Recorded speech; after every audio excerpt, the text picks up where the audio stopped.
Tabiah,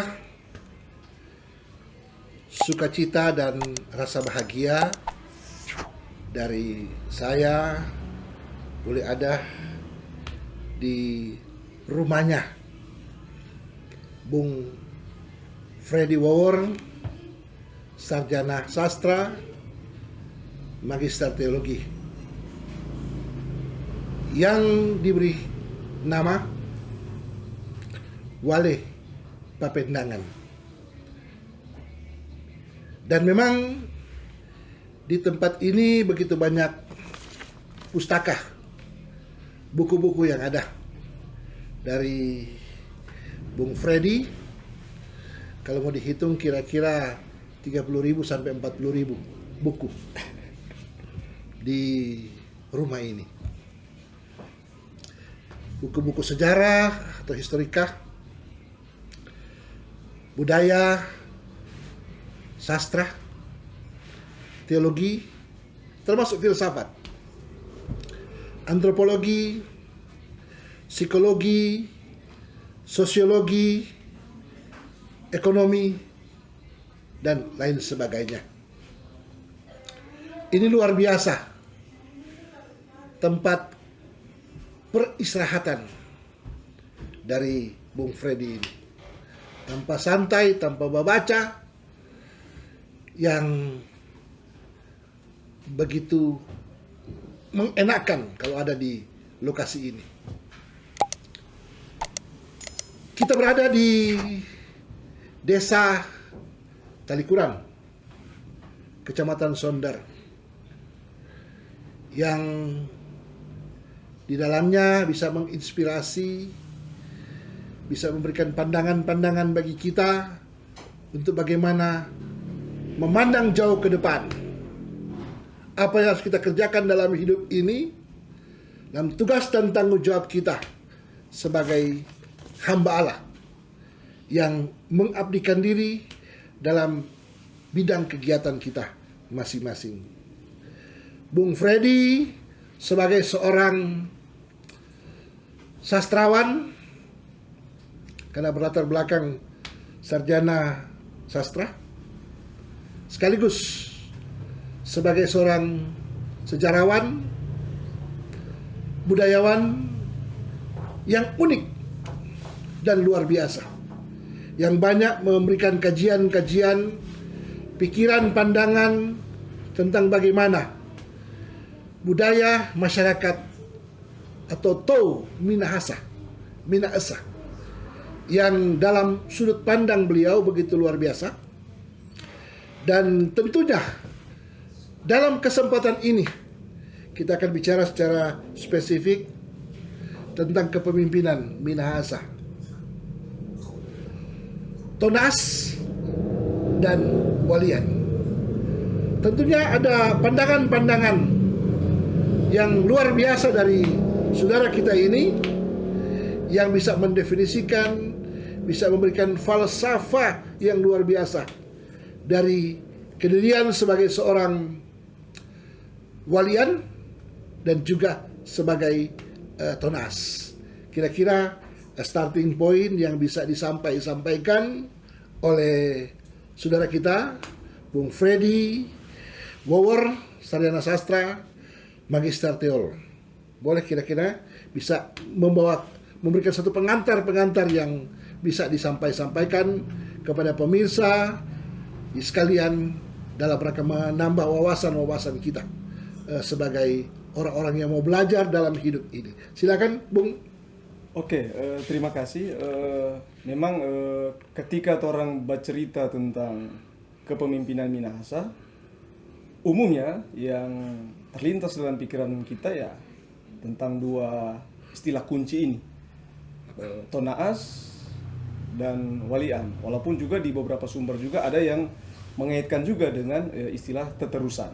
Tapi orang bicara silakan. Bicara dalam konteks duluan yang ini tadi, jadi ketika orang dengar kata Tonaas, ya dalam rentang pengertian di beberapa tahun terakhir ini, ya sangat populer. Walaupun di suatu masa juga istilah Tonaas selalu dikaitkan dengan pengertian yang cenderung dalam tanda kutip bertendensi negatif ketika diarahkan, oh ini berkaitan dengan pengertian yang menyimpang, oh ini dukun dan lain-lain. Padahal secara pengertian yang diterima sebenarnya oleh umum, ya bicara Tonas, gambaran pertama, oh dia orang berpengetahuan dalam kasana pengertian sebagai ungkapan. Berpengetahuan maksudnya berwawasan. Orang berpengetahuan, orang berwawasan. Ya. Nah, atau orang bijak sebenarnya dalam pengertian yang lebih dalam. Nah, kenapa dia boleh sampai ke situ?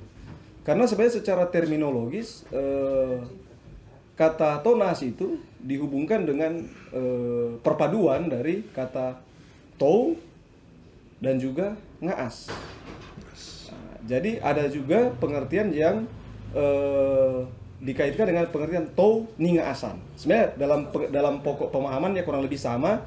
Kata tou mengacu ke pemahaman orang atau manusia katakanlah, dan kemudian ngaas secara simbolik mengacu ke harafiahnya otak, tetapi dari pemahaman tentang otak sebenarnya mengacu ke pengertian orang yang mampu menggunakan otak.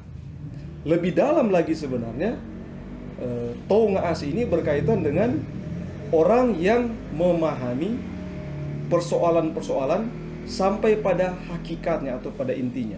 Makanya sebenarnya dari pengertian itulah kata tonas itu mengacu ke pemahaman orang berpengetahuan, orang yang berwawasan, orang yang mampu mendayagunakan kaum sofis lah. alat berpikirnya. Kaum Tapi lebih sofis, jauh ya. lagi, dia lebih mengacu ke orang yang bijaksana dalam pemahaman orang ini bisa memahami persoalan-persoalan secara mendasar, bisa membedakan oh mana yang baik, mana yang tidak baik, dan lebih jauh lagi sebenarnya dia jadi panutan sebenarnya. Jadi orang bilang jadi panduan berpikir. Dia jadi teladan berpikir sebenarnya. Walaupun hakikatnya istilah ngaas ini mengacu juga ke pemahaman utuh sebagai manusia, karena orang yang ibarat orang bilang kenal diri sebenarnya. Dia lebih ke pemahaman orang yang memiliki pengetahuan dan wawasan seperti itu. Makanya pemahaman tonas juga di samping pengertian yang bersifat simbolik ke manusia ontak, manusia berpengetahuan, dia juga mengacu ke pengertian tou taas. Artinya harafiahnya keras, karena taasa dan berarti yang berkaitan dengan bagian yang keras dari kalau disimbolisasikan ke pohon atau tumbuhan, bagian pokoknya, bagian tuur dan. Tapi dia juga bermakna taasa dalam pemahaman inti sebenarnya. Jadi kalau orang mau sarikan dari beberapa latar belakang etimologisnya ini sebenarnya tidak lari jauh juga. Jadi tonas adalah orang yang mampu mengenal secara hakiki persoalan-persoalan hidup, dan kemudian dia mampu lebih jauh lagi mampu membedakan oh ini yang terbaik dan ini yang harus ditingkatkan kebaikannya. Sampai lebih jauh lagi, dia menjadi panutan hidup. Oke, ada yang mengatakan bahwa tonas itu merupakan leader, pemimpin. Ya. Jadi pemimpin peribadatan, bukan pemimpin masyarakat dari roong ataupun wanua, menaik ke jenjang lebih tinggi ke walak, kemudian ke yang tingkat level lebih tinggi, pakasan. Ya. Jadi dalam step seperti ini, jadi pemimpin sentral sebagai seorang pemimpin masyarakat, ya kan, tua-tua kampung, ya seperti itu deh. Mungkin bisa lebih diperjelas lagi oleh Bung Freddy dalam hal ini. Jadi dari pengertian tadi dia sebagai orang yang tahu, orang yang berpengetahuan, berwawasan, bijaksana, dia mencakup satu pengertian lagi. Dia orang yang ahli. Nah, kenapa dia bisa jadi katakanlah pemimpin sebuah masyarakat? Karena dia ahli pemerintahan. Dia menguasai pengetahuan yang bisa digunakan untuk memimpin sebuah roong, sebuah wanua, sebuah pakasaan. Jadi dia sebagai pemimpin menguasai, orang dia bilang pamanuan atau pemanuan. Jadi dia menguasai keahlian, menguasai pengetahuan bagaimana memerintah sebuah masyarakat. Maka dia kemudian muncul sebagai tonas yang katakanlah menjadi pemimpin masyarakat. Ahli di sini juga berkaitan dengan wawasan pengetahuan, misalnya dia bisa saja ahli pengobatan. Jadi dia kemudian menjadi seorang Tonaas yang berfungsi kalau mungkin dalam bahasa modernnya sebagai dokter. Pengobatan tradisional yang dimaksud Iya, kan? pengobatan tradisional. Ya, itu yang terus mesti perjelas dalam hal ini. Iya. Jadi dia menguasai herbal misalnya. Dia mengetahui tanaman-tanaman khusus yang bisa digunakan untuk mengobati sakit-sakit tertentu yang bertumbuh di zamannya. Tapi dia juga berkaitan dengan orang yang ahli misalnya ketika terjadi peperangan, dia kemudian akan menjadi panglima perang. Nah, dalam konteks seperti itu, dia akan menjadi pemimpin pasukan, pemimpin panglima katakanlah dalam jadi seorang jenderal yang akan mengatur strategi-strategi perang. Nah, dalam pengertian begini dia akan berubah pengertian menjadi teterusan. Menjadi seorang katakanlah seorang panglima perang. Jadi dalam konteks seperti inilah sebenarnya kenapa misalnya orang mengenal pemahaman Tonaas itu sebagai ahli pemerintahan, ahli ilmu pengetahuan tertentu, karena dia punya kata kunci, dia orang yang ahli sebenarnya. Dia menguasai pengetahuan-pengetahuan khusus yang seiring dia bertambahnya waktu dan pengalaman, dia menjadi paripurna dengan wawasan-wawasan itu. Sehingga kemudian dia menjadi yang dituakan dalam sebuah masyarakat. Jadi pemimpin sebuah dewan kepemimpinan di sebuah wanua misalnya. Nah, tetapi hakikatnya dia tetap adalah Tonaas, orang yang ahli tadi. Kita mesti bicara secara spesifik atau secara khusus teterusan ini. Ya. Jadi bisa diperjelas dan dipertegas supaya audiens atau katakanlah pemirsa sekalian bisa lebih mengerti secara detail itu bagaimana. Silakan, Pak. Ya, sebenarnya pemahaman tentang teterusan ini dia punya makna khusus ketika dari situasi damai berubah menjadi situasi peperangan. Jadi seorang Tonaas yang memiliki wawasan pengetahuan yang komplit katakanlah, komprehensif, paripurna, dalam situasi damai dia akan menjadi panutan, menjadi pemimpin masyarakat. Tetapi di konteks tertentu ketika situasi berubah dari suasana damai ke peperangan, dia akan menjadi seorang jenderal, menjadi seorang panglima. Dia akan menjadi orang terdepan yang menjadi pemandu dalam perlawanan terhadap upaya-upaya untuk mengeliminasi komunitas masyarakatnya. Jadi pemahaman teterusan itu kan maksudnya dia menjadi patokan kok sebenarnya. Jadi apa? Ruus kan maksudnya jadi menjadi ibarat saya bilang DP batu penjuru dan DP terdepan sebenarnya kan. Kalau orang bilang DP hook dan kalau mau diumpamakan mata tombak, dia tuh DP ujung tombak. Jadi dia maksud teterusan itu ibarat tuh DP ujung tombak yang ketika terjadi perubahan situasional dari suasana damai ke peperangan, dia akan terdepan untuk membela harga diri dari masyarakatnya. Dalam pengertian seperti itu sebenarnya. Kita sudah bicara tentang Tonaas sebagai pemimpin perang, teterusan. Sekarang kita mau bicara secara spesifik, mendefinisikan atau memberikan pengertian, pemaknaan dengan walian itu sendiri. Ya mungkin kita bisa share dalam hal ini, kita percakapkan bersama kira-kira hal-hal apa yang perlu disikapi atau kita memberikan pemahaman, pengertian, penjelasan terhadap walian itu, tugas kerja daripada walian. Ya, walian kan kalau dan DP kata dasar kan dari sumber kata sebenarnya ada orang bilang walian begitu dan tapi DP dasar sebenarnya itu pun alih. Yalih. Maksudnya dan dia itu pengantara atau dia itu panutan berkaitan dengan pembawaan negeri. Maksudnya kalau dalam pengertian jadi kalau sekarang kan dalam pembawaan sesuatu yang dibawa. Tapi kalau dalam pemahaman dulu kan pembawaan itu karakter. Jadi pembawaan itu jadi karena dia seorang walian, dia menjadi teladan negeri berkaitan dengan karakter. Makanya dia berhubungan banyak dengan ritual. Iya. Karena dalam katakanlah dalam tata cara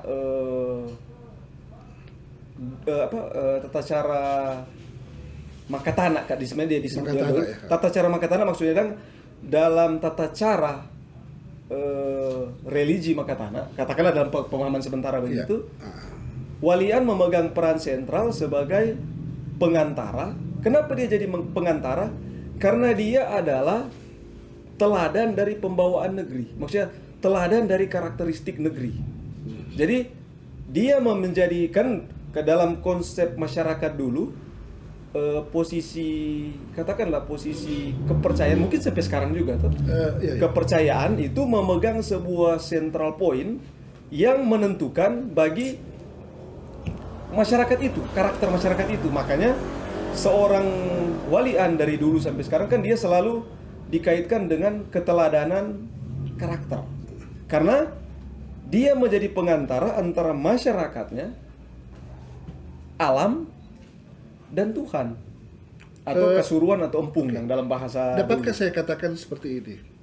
Walian adalah pemimpin spiritual. Bisa dikatakan seperti itu?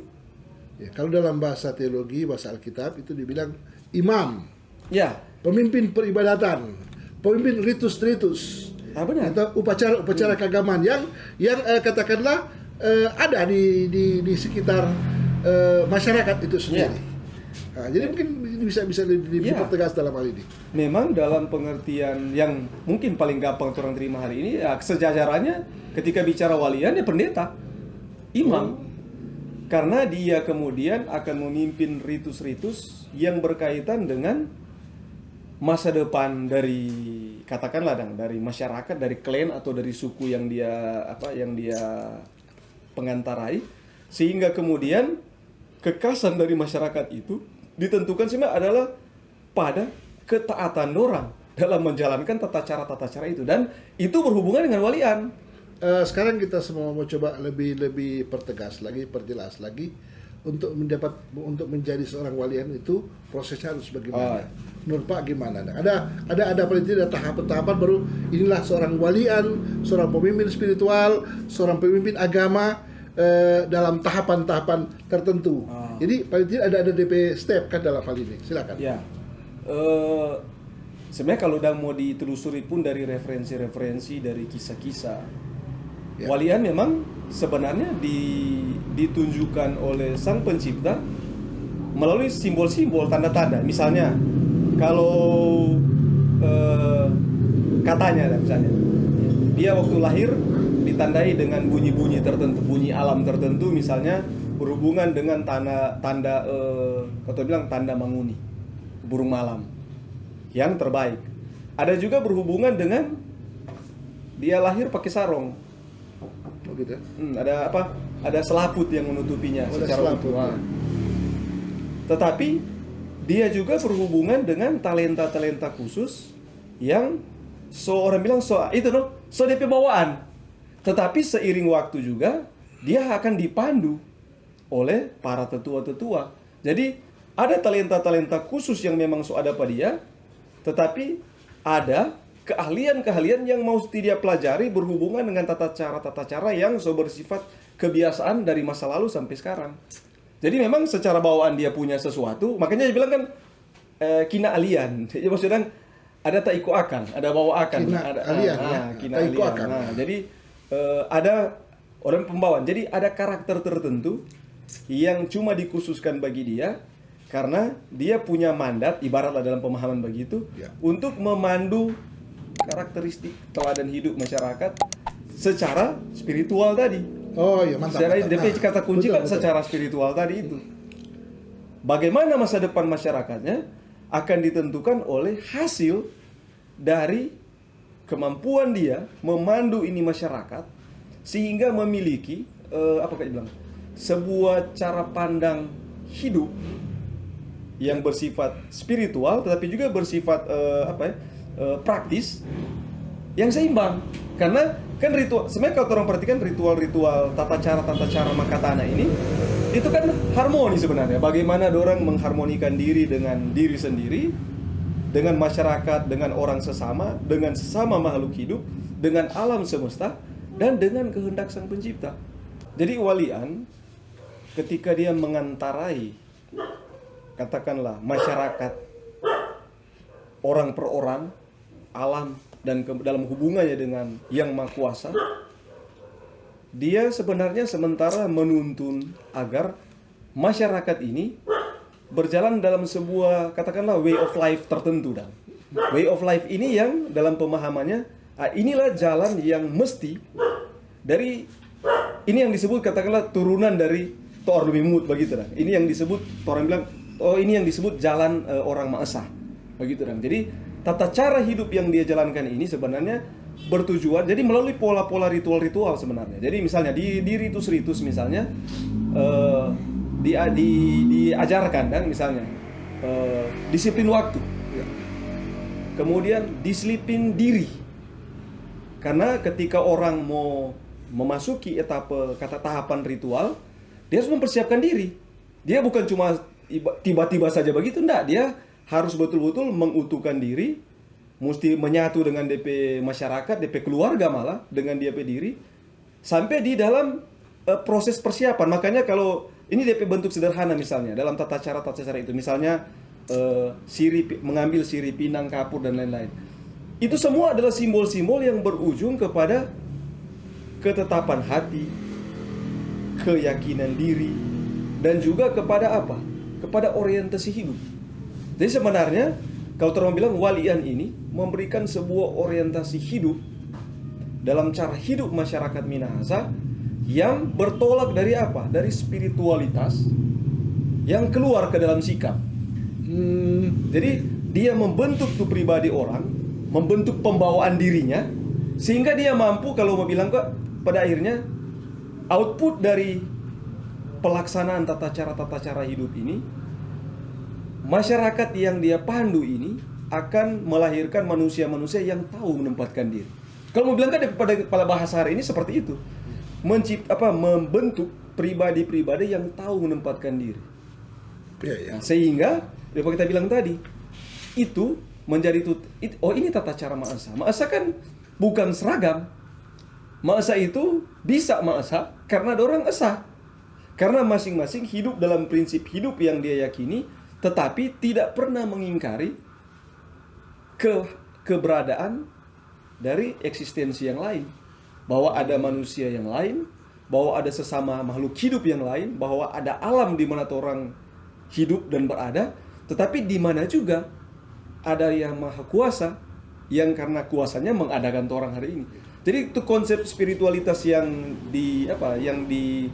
diajarkan melalui kebiasaan-kebiasaan dalam bentuk ritus-ritus ini sebenarnya itu tadi mengapa dia disebut pembawa negeri kan begitu, maksudnya menjadi pengantara negeri. Dia yang jadi penuntun dan tuh jiwa negeri dah, maksudnya dia kalau mau bilang jadi tuh masyarakat ini kan pribadinya beragam, tapi kan dorang terikat pada satu kesatuan tuh, satu kesatuan yang mengikat dorang sebagai sesama komunitas yang bertolak dari pemahaman dorang itu sesama makhluk hidup. Dorang itu mengakui bahwa kalau orang tidak menjaga dan memelihara ini alam, orang eksistensi bisa memudar. Dan tentu saja kalau orang tidak pernah menerima keberadaan bahwa ada sang pencipta, maka orang hidup akan hampa. Jadi dalam tata cara seperti inilah sebenarnya peran walian adalah mendidik pembawaan negeri sebenarnya, mendidik karakteristik negeri sebenarnya. Karakteristik negeri. Dia itu di situ dia. Sehingga jalan hidupnya akan berjalan pada koridor yang sebenarnya. Jadi ibaratnya koridor jalan yang sebenarnya. Orientasi hidupnya kan adalah karondoran, no? Karondoran. Jadi maksudnya boleh dijelaskan karondoran ini supaya ini nyambung semua kan, jadi tidak putus. Kan, rondor harafiahnya kok berhubungan dengan sesuatu yang punya tujuan, sesuatu yang lurus. Tapi rondor juga berhubungan dengan kata lain dari hati. Sebagai ungkapan rondor itu menjadi, kalau kak DP ungkapan nang, kalau rondor maksudnya nang nyanda badua hati. DP ungkapan DP turunan DP ungkapan nang rondor itu camarua-rua ate. Maksudnya camarua-rua ate. Tidak bimbang dan ragu. Jadi ketika bilang karondoran berarti dia berjalan pada sebuah ketetapan hati yang menuju kepada sumber yang hakiki. So, itu kan orang bilang jalan tradisi adalah jalan Tuhan. Jalan Tuhan. Karena boleh, dia jalan. Jangan sampai tabrakan sampai struktur berpikir dalam hal ini kan. Jadi boleh dipertegas lah. Maksudnya kan dalam pengertian begini, maksudnya tuh tradisi itu kan sumber hakiki tuh. Trah dan trah, maksudnya dalam pengertian etimologis ini ya. Bukan dalam pengertian ilmu sosiologi. Maksudnya jadi dia maksudnya dalam pemahaman orang, siapa sih leluhur pertama? Leluhur pertama sang pencipta. Nah, jalan untuk menuju sang pencipta adalah mengikuti teladan hidup yang dia wariskan sebagaimana orang terima dari orang-orang bijak, orang imam-imam sebelum orang yang dia percayakan pengetahuan untuk menuntun masyarakatnya. Nah, dalam konteks satu orang Minahasa di masa yang lalu pun katakanlah sebagian masih ada sampai sekarang, dorang mengikuti tata cara itu. Tujuan yang paling utama adalah bukan dalam pengertian bahwa ini jalan tradisi, jalan masa lalu, enggak. Yang kita maksud jalan tradisi ini itu jalan yang menuju ke nilai-nilai yang luhur dari leluhur Sang Pencipta dalam pengertian. Bukan dalam pengertian terminologi yang lain ya.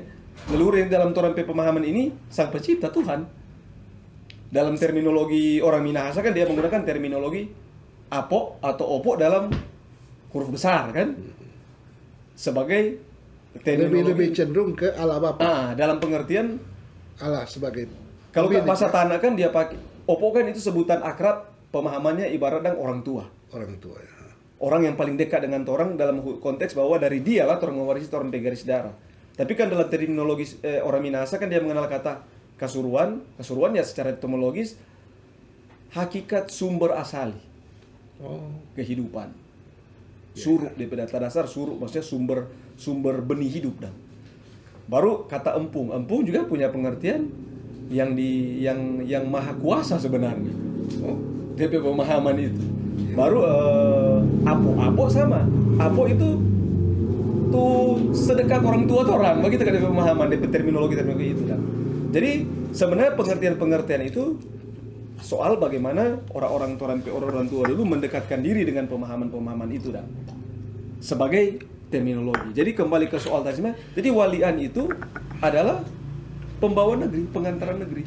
Dia menuntun masyarakat agar supaya bisa hidup dalam tata cara hidup, dalam way of life yang dikehendaki oleh Sang Pencipta. Dalam begitu dan dari pengertian. Dari ungkapan-ungkapan atau penjelasan dari Bung Freddy Wawor, SS, MTO, di sini lebih banyak bicara tentang perbedaan antara Tonas dan walian. Tapi ada juga yang bicara di masa kini seakan-akan ada simpang siur penjelasan kan. Jadi Tonas itu seakan-akan sama dengan konsep berpikir walian, demikian juga walian dengan konsep berpikir Tonas. Jadi mungkin dalam hal ini bisa dijelaskan kepada pemirsa di rumah, pemirsa sekalian supaya lebih jelas kok apa yang mau disampaikan dalam saat ini, pada kesempatan ini. Ya, memang dalam pengertian tertentu Tonas itu kan berhubungan dengan keahlian-keahlian yang didapatkan dari pelajaran. Sementara walian, maksudnya dalam konteks ini kata ngaas ini berhubungan sebenarnya kalau orang bilang sekarang dengan DP akal dah, DP ini tuh. Walian banyak menggunakan pendekatan dari pembawaan karakter hati. DP itu kina alien kan kata lain dari hati. Orang PAT dan DP ini. AT ya. Tetapi dua-dua ini kan saling melengkapi karena seorang Tonas yang belajar, maksudnya disebut Tonas karena dia menguasai banyak wawasan pengetahuan dalam keparipurnaannya. Dia dituakan, bukan karena DP umur so tua. Dia dituakan maksudnya dan dia dianggap sebagai orang yang berisi, orang yang tahu sesuatu yang bisa memandu kehidupan masyarakatnya. Makanya dalam fungsi begitu dia jadi walian. Walian pembawa negeri tadi, penuntun negeri. Nah, di sisi lain walian memiliki juga wawasan pengetahuan yang dia warisi secara katakanlah secara karakteristik karena bawaan-bawaan dia tadi dari kecil. Jadi sebenarnya ada dan karakter tertentu yang kalau kita dan mungkin yang lain bisa beda, tapi kalau kita kelihatan di begini, kalau seorang Tonas dia menguasai begitu banyak wawasan karena dia menggunakan pendekatan wawasan yang dia pelajari. Sementara seorang walian dia belajar tetapi dari pendekatan hati. Di situ ada perbedaan sebenarnya.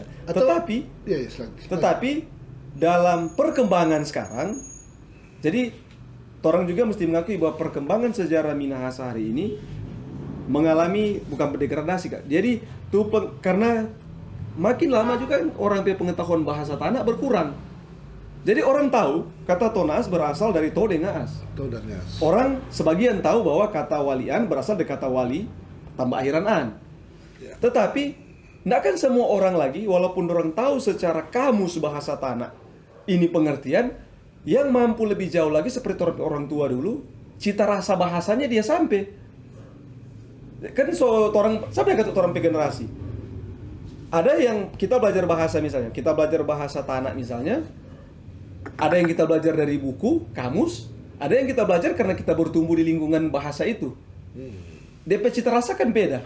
Ada yang sebatas sampai di pengetahuan kamus, tapi ada yang orang tahu karena dia digunakan dalam keseharian. Jadi kalau kita gunakan analogi itu, mungkin kata tonaas dan walian ada di pemahaman seperti itu, DP cita rasa. Mungkin kita bisa simpulkan begini. Ada orang tertentu yang bisa berfungsi sebagai tonaas, Ya. sekaligus bisa berfungsi sebagai seorang walian. Ya. Jadi punya dua karisma, dua fungsi dalam penampilan diri sebagai pribadi yang punya konsep berpikir sebagai leader, pemimpin, punya leadership yang luar biasa, dan seorang agamawan, seorang imam, seorang ahli spiritual yang didengar. Jadi paling tidak ada dua fungsi yang bisa ditampilkan. Ya, jadi kalau Kak mau dibilang dan dia jadi ibarat pembagian kerja tuh. Karena akan kelihatan selalu lebih jelas kalau di dulu dan dalam misalnya ambil rujukan di Temboan Texten. Ketika sebuah negeri dibangun, itu ada orang yang berfungsi sebagai tonas, ada orang yang berfungsi sebagai walian, ada yang berfungsi sebagai teterusan dalam pendirian negeri-negeri dulu dan. Jadi misalnya, tonas ini karena DP keahlian dia dengar burung, dia dengar tanda, ini tanda baik atau enggak? Karena dia yang dianggap paripurna menguasai pengetahuan atau wawasan mendengarkan tanda alam. Walian berhubungan itu tata cara. Dia semua ini tahu dan mau lepas bagaimana, tapi yang DP cita rasa yang lebih mendalam masing-masing kelebihan. Walaupun wawasannya pengetahuan sama. Misalnya semua tahu dengar burung. Tapi ada orang dia bisa bedakan ini bunyi ini semua misalnya. Semua ada dengar DP bunyi, semua mengerti ini bunyi terbaik. Tapi cuma satu orang dari antara orang yang tahu tuh bunyi itu for apa. Betul. Nah, itu tadi itu tuh wawasan yang lebih tadi dan. Begitu juga tuh walian tadi. Kenapa dia dalam sebuah pendidikan dia berfungsi? Karena semua ini tahu. Kalau mau atur negeri mesti pakai aturan begini tata cara. Tetapi tuh kepekaan yang lebih mendalam, kalau ini konteks negeri ini karena DP latar belakang geografis yang begini-begini, DP apa begini, mesti atur begini. Nah, itu DP kelebihan. Begitu juga tuh yang berfungsi sebagai dalam tanda kutip teterusan atau tuh ada kayak istilah lain, pakai istilahnya begitu. Nah, dia tuh mau ini. Ini mau pakai rages apa? Mau pakai ini dan maksudnya dia tugas dia tuh mau ambil tuh orang tak bilang apa ya? Penanda negeri kok DP istilah dan mau tanang dan. Dia tuh mau ambil karena cuma dia tuh tahu tuh bunyi. Sebab bunyi ini burung. Ini yang mau ambil. Bukan ada catatan terakhir di sini bicara tentang pemaknaan teologis. Bicara tentang pandangan teologis terhadap apa yang sudah kita bicarakan tadi menyangkut tonas dan walian itu sendiri. Kira-kira bagaimana rumusan atau pandangan Bapak sebagai seorang katakanlah sejarawan, sebagai seorang budayawan dan sebagai seorang teolog itu sendiri. Silakan. Ya kalau for kita kan, pada akhirnya kenapa orang harus berefleksi tentang kepemimpinan Minahasa dalam contoh misalnya teladan seorang tonaas dan walian. Karena menurut kita dan ketika orang hari ini sebagai orang Kristen katakanlah belajar Alkitab, kita pikir dengan memahami tuh keteladanan kepemimpinan orang-orang tua dulu, orang bisa lebih dekat memahami wawasan-wawasan pengertian yang terungkap lewat buku Allah atau Alkitab ini, sehingga kemudian orang bisa meneladani, orang punya konsep keteladanan di situ. Karena kalau kita ambil rujukan misalnya katakanlah buah renungan orang-orang tua dulu, orang Minahasa dulu di Tarur atau mau bilang kok terjemahan bukan, sebenarnya buku renungan dari orang-orang tua Minahasa di kisaran tahun 1900-an awal, orang menggunakan perbandingan-perbandingan itu. Jadi tujuan orang berefleksi tentang kepemimpinan Minahasa sebenarnya menurut kita agar orang punya pembanding untuk meneladani kepemimpinan-kepemimpinan yang diwartakan di Alkitab menurut kita. Sehingga orang bisa melihat, oh ternyata hadirnya nabi-nabi, bahkan pada puncak misalnya hadirnya Yesus itu, dia kan menyikapi zaman. Dan setiap zaman kan punya pemimpinnya. Jadi ada disebut pemimpin kan sama. Tetapi bagaimana seorang pemimpin bersikap dan memberi teladan ke masyarakatnya, nah itu pembacaan dia terhadap zaman. Dalam hal ini, kira-kira saya butuh rekomendasi akhir dari Bung Freddy Wawor menyangkut tradisi kebudayaan Minahasa. Di dalamnya kita bicara tentang teologi in loco, teologi kontekstual. Di dalamnya dalam rangka kita melihat kearifan lokal. Kita sebagai warga masyarakat yang perlu mengangkat pandangan-pandangan budaya itu sendiri ke permukaan, dan kita bisa publikasi tampilkan inilah kekasan kepemimpinan sebagai seorang sebagai Tonas dan walian yang perlu direfleksikan, ditampilkan dalam praktek hidup para pemimpin Minahasa masa kini. Silakan Pak, ada kejelasan dalam hal ini? Ya, kita pikir kalau bicara sekarang apa sih yang boleh termukatakan tentang teologi kontekstual Minahasa? Sebenarnya itu terangkum pada apa yang ditulis di Tarure Tarwer. Yesus Kristus ya apa? Nah, itu sebenarnya DP pokok. Jadi Yesus ketika Yesus Kristus diakui sebagai apo ini sebagai sumber hidup. Tetapi yang kalau orang luar dengar kata apo, tidak punya ingatan emosional per orang. Tapi bagi orang Minahasa ketika dengar kata apo, oh itu sumber hidup, panutan hidup. Itu yang paling dekat, yang maha kuasa, yang maha mulia, tapi juga yang menyayangi. Mungkin saya kasih catatan di sini, ini luar biasa aja. Kekristenan itu sendiri yang bisa masuk ke berbagai budaya yang ada, termasuk budaya Minahasa. Ya, Yesus itu siapa? Anak Allah. Ya. Karena itu ditampilkan, kita refleksikan diri tentang keberadaan Kristus sebagai Mesias dalam konsep mesianik itu sendiri. Kerajaan Allah dinyatakan dan dia adalah Sang Penyelamat, Juru Selamat dunia ini. Saya kira demikian yang bisa kita percakapkan dalam kesempatan ini. Baca cerita tentang identitas entitas kepemimpinan Minahasa, bicara tentang Tonas dan walian dalam hal ini. Makasih banyak. Oke, sama-sama. Bung kita, saudara kita. Sekian bahasan kami berdua, saya dengan Bung Freddy Wawor, menyangkut kepemimpinan Minahasa, Tonas dan walian yang boleh kita sampaikan kepada publik, kepada audiens dalam hal ini.